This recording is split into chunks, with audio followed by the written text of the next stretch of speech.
নমস্কার বন্ধুরা, আমি আপনাদের বন্ধু ডক্টর শ্রী সুব্রত। শ্রী সুব্রত অ্যাস্ট্রোলজিক্যাল কনসালটেন্সির পক্ষ থেকে আপনাদের জানাই শুভেচ্ছা। সম্পূর্ণ বিজ্ঞান ভিত্তিক ও শাস্ত্রসম্মত জ্যোতিষ আলোচনা শুনতে ও দেখতে এবং মনস্তাত্ত্বিক পরামর্শ পেতে আমার চ্যানেলটি সাবস্ক্রাইব করুন। আমাদের জীবনে গ্রহ নক্ষত্রের প্রভাব খুবই গুরুত্বপূর্ণ। জন্মকুণ্ডলিতে যদি গ্রহ নক্ষত্রের দোষ থাকে তাহলে জীবনের সুখ শান্তি ধীরে ধীরে দূরে সরে যায়। সবসময় এক মানসিক যন্ত্রণার মধ্যে কাটাতে হয়। জীবনে অনেক বাধা বিপত্তির সম্মুখীন হতে হয়। জীবনের উন্নতির পথে চলে আসে অমোঘ বাধা। গ্রহ নক্ষত্রের প্রভাব জ্যোতিষশাস্ত্র অনুসারে খুবই প্রভাবশালী। তাই এর খারাপ প্রভাব কাটাতে আমরা অনেক দেবতাকে সন্তুষ্ট করে থাকি। আজ আমি আপনাদের বলবো, জন্মকুণ্ডলিতে থাকা গ্রহ দোষ যদি আপনি কাটাতে চান তাহলে অবশ্যই সপ্তাহের 7টা দিন আলাদা আলাদাভাবে আপনার কাছে গুরুত্বপূর্ণ হবে। তবে তার মধ্যে সোমবারের গুরুত্ব অপরিসীম। এই দিন দেবাদিদেব মহাদেবকে সন্তুষ্ট করলে এবং রীতিনীতি মেনে পূজা করলে তাহলে আপনার জীবনের এই গ্রহ দোষ সম্পর্কিত সমস্যা অনেকাংশেই দূর হয়ে যাবে। আমরা মহাদেব অর্থাৎ দেবাদিদেবের মাথায় জল দুধ ঢেলে ও ফুল ফল দিয়ে সন্তুষ্ট করি।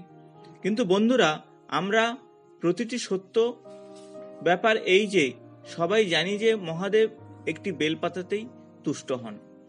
যদি আপনি মন থেকে প্রার্থনা করেন তবে তিনি আপনার ডাকে অবশ্যই সাড়া দেবেন। তবে কোনো ছেঁড়া বা নোংরা বেলপাতা মহাদেবকে নিবেদন করবেন না, কারণ এতে দেবাদিদেব অসম্ভবভাবে রুষ্ট হন। শিবপুরাণে বিশ্লেষণ করা হয়েছে যে বেলগাছ হলো মহাদেবের একটি রূপ।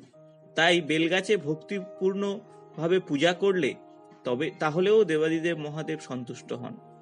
বেলগাছকে শ্রীবৃক্ষ বা শ্রীফল, তার ফলকে শ্রীফলও বলা হয়। তাই নিষ্ঠাভরে শুদ্ধ মনে যদি বেলগাছকে পূজা করেন, আপনার উপর মা লক্ষ্মীর কৃপাও দৃষ্টিপাত হয়। আপনার জীবনে কোনো আর্থিক সমস্যা যদি আসতে থাকে তা কিন্তু ধীরে ধীরে দূরে সরে যায়।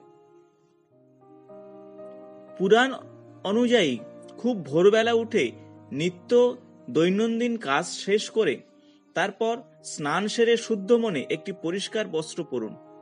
মনে রাখবেন, বস্ত্রটি যেন সাদা হয়, সম্পূর্ণ সাদা থান নয়।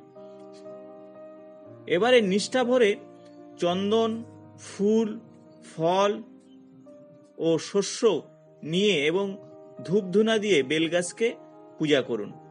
প্রত্যেক দিন যদি নাও পারেন তবে অবশ্যই সোমবারটি বিশেষ ক্ষেত্রে দেবাদিদেব মহাদেবের এই বারে কিন্তু আপনি অবশ্যই পূজা করুন।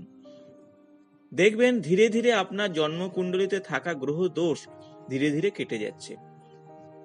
আবার যদি প্রত্যেক দিন বা প্রত্যেক সোমবার স্নানের পর শুদ্ধ মনে একটি মন্ত্র পাঠ করতে পারেন এবং সেই সঙ্গে জল ঢালতে পারেন, তাহলে আপনার জন্মকুণ্ডলিতে থাকা গ্রহ দোষ ধীরে ধীরে কেটে যাবে।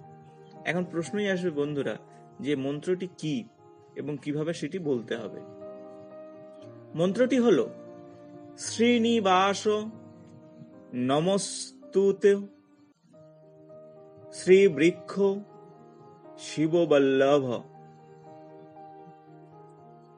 মামাভিলোভিশতং কৃত্তা সর্ববিঘ্নহর ভব।